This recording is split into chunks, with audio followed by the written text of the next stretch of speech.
உங்கள் அனைவருக்கும் என்னுடைய மாலை வணக்கம்.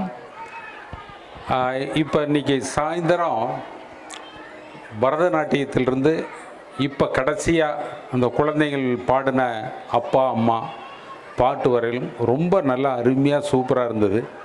அதுவும் கடைசியில் அந்த அப்பா அம்மா பாட்டு கேட்கும் பொழுது நிறைய அம்மாக்களுடைய கண்ணு கலங்கியிருக்கும். அந்த அளவுக்கு ரொம்ப அருமையாக பாடினாங்க. அதை பயிற்சி கொடுத்த ஆசிரியர்களுக்கும் மாஸ்டர்களுக்கும் எல்லாருக்கும் என்னுடைய மனமார்ந்த நன்றி. ஃபஸ்ட்டு பேசும்பொழுது நம்மளுடைய சீஃப் கெஸ்ட்டு டாக்டர் பேசுனாங்க, குழந்தைகளுடைய குணநலங்கள் நம்ம என்ன பண்ணணும் அப்படின்ட்டு. நம்ம எல்லாரும் சம்பாதிக்கிறது நம்மளுடைய குழந்தைங்களுக்கு தான். அதனால் நம்ம சம்பாதிக்கிறது அப்படிங்கிற ஒரு ஓட்டத்தில் நம்ம போகாமல் நம்மளுடைய குழந்தைகளும் கொஞ்சம் பார்க்கணும் அப்படிங்கிறத என்னுடைய தாழ்மையான ஒரு வேண்டுகோள். அதுவும் அவங்க டாக்டர் சொல்லும் பொழுது சொன்னாங்க, ஜங்க் ஃபுட்டு அப்படிங்கிறது. ஜங்க் ஃபுட்டு என்ன அப்படின்னா துரித உணவுகள், ஃபாஸ்ட் ஃபுட்டு, இந்த மாதிரி இது கெடுதல் உண்டு பண்ணக்கூடிய ஃபுட்டு, சாப்பாடு. அதாவது இந்த கெடுதல் உண்டு பண்ணக்கூடிய சாப்பாடுகள் அனைத்தும் பார்த்திங்கன்னா குழந்தைகளுக்காக தயார் பண்ணக்கூடிய பன்னாட்டு நிறுவனங்களுடைய ஒரு சதி அப்படின்னு தான் சொல்ல முடியும். நீங்கள் அந்த குழந்தைகள் சாப்பிடணும் அப்படிங்கிறதுக்காக, அந்த பொருளை வாங்கணும் அப்படிங்கிறதுக்காக அதில் நிறைய கெமிக்கலை, குழந்தைகளுடைய நாக்குக்கு தூண்டக்கூடிய கெமிக்கலை நிறைய அதில் கலக்கிறாங்க அப்படிங்கிறது தான் அதில் உண்மை. இப்போ என்னுடைய நண்பருடைய குழந்தை, அவர் பார்த்தீங்கன்னா பிஸ்கட் அடிக்கடி வாங்கி கொடுப்பார். அவர் பிஸ்கட்டு வாங்கி கொடுப்பார். எப்பப்போ பிஸ்கட்டு வாங்கி கொடுக்குறாரோ அப்பப்போ அந்தந்த சூழ்நிலையில் பார்த்திங்கன்னா அந்த குழந்தைங்களுடைய தோலில் ஒரு சில அரிப்புகள் வரும். இவருக்கு ரொம்ப நாளாக தெரியல, இது ஏதோ ஃபுட் அலர்ஜி, ஏதோ ஒரு இது அப்படின்னு சொல்லி ஒவ்வொரு இதாக செக் பண்ணும் பொழுது பார்த்தா தான் தெரியுது அவருக்கு அந்த பிஸ்கட்டு சாப்பிடும் பொழுது அந்த குழந்தைக்கு அலர்ஜி அப்படிங்கிறது. அதுக்கப்புறம் தான் அந்த பிஸ்கட்டை நிறுத்தினதுக்கப்புறம் எந்த விதமான பிரச்சனையும் இல்லை. அதனால் நம்ம நிறைய தடவை என்ன பண்ணுறோம் அப்படின்னா, நம்மளுடைய குழந்தைகள் கேட்குது அப்படிங்கிறத நம்ம பிஸ்கட்டை வாங்கி கொடுத்துறோம், ஏதோ ஒன்று வாங்கி கொடுக்குறோம்.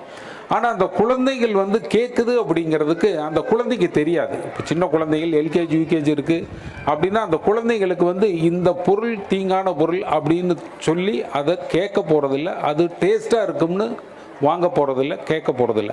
அந்த டேஸ்ட்டை நம்ம தெரிவிக்கிறது அப்படிங்கிறது நம்ம தான் தெரிஞ்சோ தெரியாமலோ அந்த குழந்தைங்களுக்கு அந்த ருசியை டேஸ்ட்டை நம்ம கொடுத்துட்றோம். இப்போ உதாரணத்துக்கு இந்த இதில் நானும்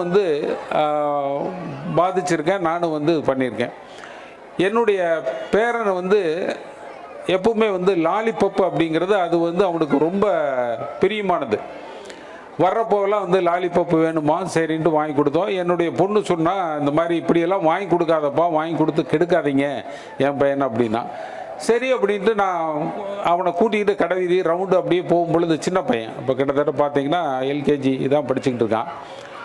அவனை அப்படியே ரவுண்டு கூட்டிகிட்டு போகும்பொழுது, தாத்தா எனக்கு இப்போ லாலிபப் வேணும்னா சரின்ட்டு ஒரு தடவை லாலிபப் வாங்கி கொடுத்துட்டேன்.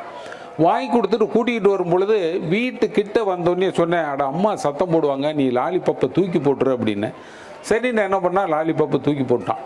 தூக்கி போட்டு வீட்டுக்கு வந்துட்டோம். நல்ல பிள்ளையாட்ட நானும் வந்துட்டேன், என் பேரனும் வந்துட்டான், எல்லாம் இருந்துட்டோம். அது திரும்ப அடுத்த வாரம் அதே மாதிரி நான் ரவுண்டு போகும்பொழுது அவன் கேட்டான், தாத்தா எனக்கு லாலிபப்பு. அட வேண்டாம், அம்மா சத்தம் போடுவாங்க வேண்டான்னா. தாத்தா நான் சாப்பிட்டுக்கிட்டே வர்றேன், வீட்டுக்கிட்ட வந்தோடனே நான் அதை தூக்கி போட்டுறேன் அப்படின்னா. இப்போ அவனுக்கு என்ன தெரிஞ்சுது? யார் கற்றுக் கொடுத்தா? இந்த ஒரு தவறான ஒரு இதை யார் கற்றுக் கொடுத்தா சொல்லுங்கள்? நான் தான் கற்றுக் கொடுத்தேன். இதே மாதிரி தான் எல்லாரும் அந்த குழந்தைங்களுக்கு ஒவ்வொன்றா இந்த தவறான செயல்களை, தவறான உணவுகளை நம்ம பழக்கப்படுத்திடுறோம். என்ன பண்ணுறோம் அப்படின்னா, அந்த குழந்தை கேட்குது அப்படின்னு சிப்ஸை வாங்கி கொடுக்குறோம். ஏதாவது ஒரு சிப்ஸு, ஏதோ சம் கம்பெனி வாங்கி கொடுக்குறோம். இதை சாப்பிட அந்த குழந்தைங்களுக்கு என்ன ஆகுதுன்னா, அந்த சிப்ஸில் இருக்கக்கூடிய கெமிக்கல் பூரா சேர்ந்து அதை ஏதாவது ஒரு வகையில் உடம்பில் இல்லை மூளையிலேயே ஏதோ ஒரு வகையில் அது பாதிக்குது. அதனால் தயவு செஞ்சு நீங்கள் அந்த ஜங்க் ஃபுட்டை குழந்தைங்களுக்கு வாங்கி கொடுக்காதீங்க. கொடுத்துக்கிட்டு இருக்கிறவங்களும் கொஞ்சம் குறைங்க. அதுவும் நீங்கள் அதாவது பிஸ்கட்டு எதுவாக இருந்தாலும் நீங்கள் வீட்டில் செய்யலாம். நீங்கள் வீட்டில் செய்யக்கூடியது தாராளமாக கொடுங்க. அதுதான் நம்மளுடைய குழந்தைங்களுக்கு ஹெல்த்தி. எப்போவாவது ஒரு தடவை விசேஷம் ஏதாவது ஒரு நேரத்தில் நம்ம வாங்கி கொடுக்கறதுங்க வேறு. ஆனால் அடிக்கடி அந்த குழந்தைகளுக்கு வாங்கி கொடுத்து நம்ம கெடுக்கக்கூடாது. அதுவும் பார்த்திங்கன்னா இப்போ மத்தியான சாப்பாட்டுக்கெல்லாம் குழந்தைகள் நிறையா பேர் நீங்கள் கொடுத்து விட்றீங்க. கொடுத்து விடும் பொழுது காய்கறிகள் கொஞ்சம் நிறையா கொடுத்து விடுங்க. நிறையா குழந்தைகள் பார்த்திங்கன்னா காய்கறி இருக்கிறதில்ல. அதுவும் ஒரு சில அம்மாக்கள் பார்த்திங்கன்னா காலையில் சுட்ட இட்லியே கொஞ்சோண்டு சர்க்கரை போட்டு கொடுத்துட்றீங்க.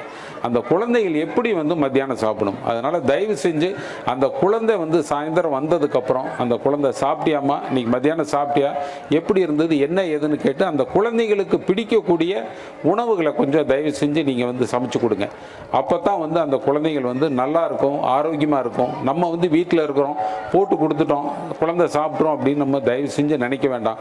குழந்தைகளுக்கு பிடித்தமானதை நீங்கள் வீட்டில் செஞ்சு கொடுங்க. அதுவும் காய்கறிகள் கொஞ்சம் அதிகமாக இது பண்ணி கொடுங்க.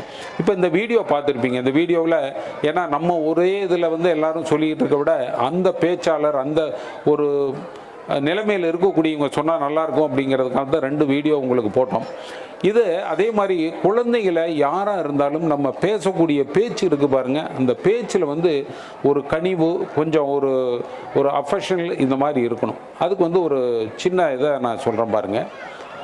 ஒரு வயசான பாட்டி அவங்க ஒரு டாக்டர்கிட்ட செக்கப்புக்கு போகிறாங்க. இந்த மாதிரி உடம்பு செக்கப்புக்காக போகிறாங்க. அப்போ போகும் பொழுது அவர் டாக்டர் பூரா எல்லாம் செக் பண்ணுறாரு. ரொம்ப கிட்டத்தட்ட ஒரு 70 வயசு இருக்கும். செக் பண்ணுறாரு. செக் பண்ணிட்டு சொல்கிறாரு, பாட்டிம்மா இந்த மாதிரி உங்களுக்கு உடம்புல எல்லாமே இருக்குது, பிளட் இது இருக்குது, அதாவது ரத்த அழுத்தம் இருக்குது, இது எல்லாமே இருக்குது. அதனால் நான் அந்த மாத்திரைகள் நான் எழுதி கொடுக்குறேன். இந்த எழுதி கொடுக்கக்கூடிய மாத்திரைகளை நீங்கள் தொடர்ந்து சாப்பிட்டுக்கிட்டு வாங்க அப்படின்னு சொல்லி அந்த டாக்டர் சொல்கிறார். அதுக்கு அந்த பாட்டிமா சொல்லுது, நான் சாகிற வரையிலும் இந்த மாத்திரையை சாப்பிட்ணுமா அப்படின்னு அந்த பாட்டிமா கேட்குது. அதுக்கு டாக்டர் சொல்கிறாரு, இல்லை பாட்டிமா, நீ சாகிற வரலும் இல்லை, அப்படியெல்லாம் இல்லை, நம்ம இருக்கிற வரலும், நீங்கள் இருக்கிற வரலும் இந்த மாத்திரையை சாப்பிட்டா போதும் அப்படின்னு சொல்கிறாங்க. இப்போ அந்த பாட்டிமா சொன்ன வார்த்தைக்கும் இந்த டாக்டர் சொன்ன வார்த்தைக்கும் அர்த்தம் ரெண்டும் ஒன்று தான்.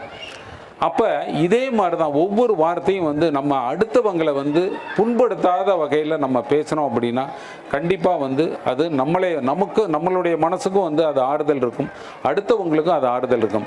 இதை நம்ம செய்கிறத, நம்ம என்ன செய்கிறோமோ அதை செய்கிறத நம்ம குழந்தைகள் பார்த்தா கண்டிப்பாக அந்த குழந்தைகள் நம்மளுடைய இதை பின்பற்றும். நம்ம கெட்டதை செஞ்சோம் அப்படின்னா கெட்டதை பின்பற்றும், நல்லதை செஞ்சோம் அப்படின்னா நல்லதை பின்பற்றும். அதனால் நீங்கள் எல்லோரும் எங்களுடைய ஸ்கூலில் சேர்த்துனீங்க.